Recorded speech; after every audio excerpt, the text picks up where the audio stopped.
Settled in 1630, Nahant is the smallest town in Massachusetts, 1 square mile, and the population was 3,410 in the 2010 census.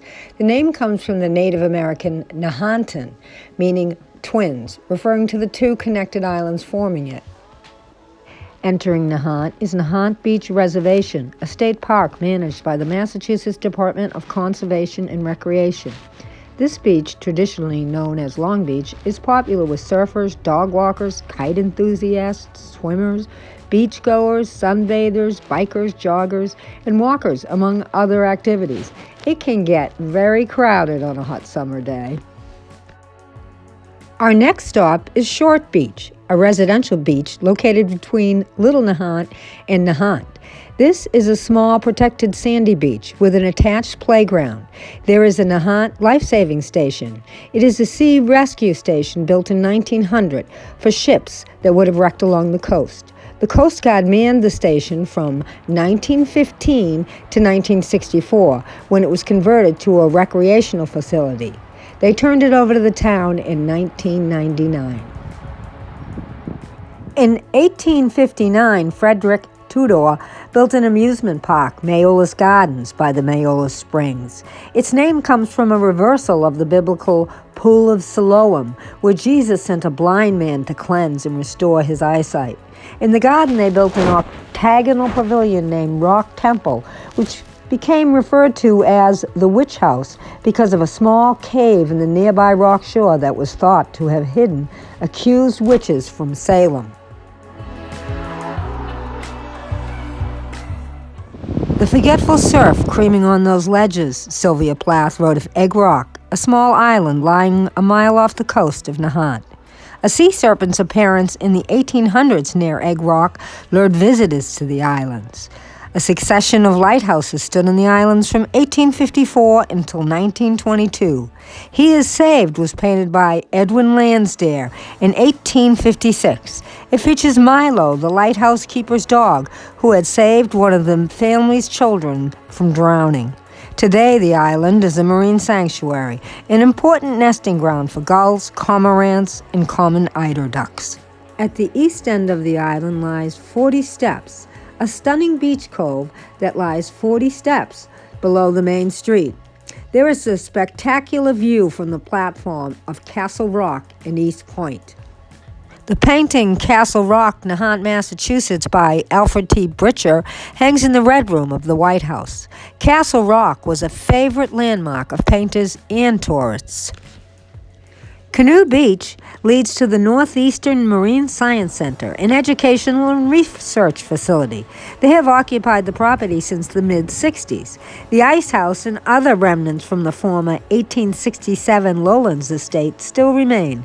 From 1917 until 1962, East Point served as a coastal defense fort. A former barrack and bunkers still remain. Northeastern offers tours to the public in the spring and fall. They have classrooms and labs built into a World War II bunker and a military barracks. You can see a real lobster or a mechanical lobster. They explore deep sea and grow seagrass in their greenhouse. Data is collected for analysis at a weather station. Northeastern's plans to build additional structures on this historic, rugged, beautiful site has understandably been met unfavorably by the town. The base for the lighthouse in the 2010 Martin Scorsese film Shutter Island was partially constructed and filmed on East Point. Until it was destroyed by a storm in 1957, Pulpit Rock lay off this coast. This geological wonder was popular with tourists and painters. And around the corner is Swallows Cove, painted in 1839 by Robert Salmon. At the top of the hill sits Lodge Memorial Park, named after Henry Cabot Lodge II, a statesman from Nahant. The site is now a town-owned park. The Nahant Hotel, built in 1823, occupied the site until 1861, when it was destroyed by a fire. Henry Cabot Lodge II built a home in 1862. East Point remained in the family until the government took it over. From the top of the hill, you have a 360-degree view. On a calm, late March day, we were fortunate to see right whales in the bay. Humpbacks were also seen. Seals and porpoises are also frequently located in these waters. There is a natural bridge that occurs in the rocks. It is a spectacular sight when the water rushes in. However, due to erosion, it is in a treacherous position to be viewed. The path of national greatness is neither easy nor smooth. So spake Theodore Roosevelt at the Nahant Public Library in 1902. The president was invited to Nahant by his friend, Henry Cabot Lodge, a senator from Massachusetts. Thousands flocked to Nahant in June of 1938 to view the high society wedding of FDR's youngest son, John Aspinwall Roosevelt, to Anne Lindsay Clark of Boston at the Nahant Village Church.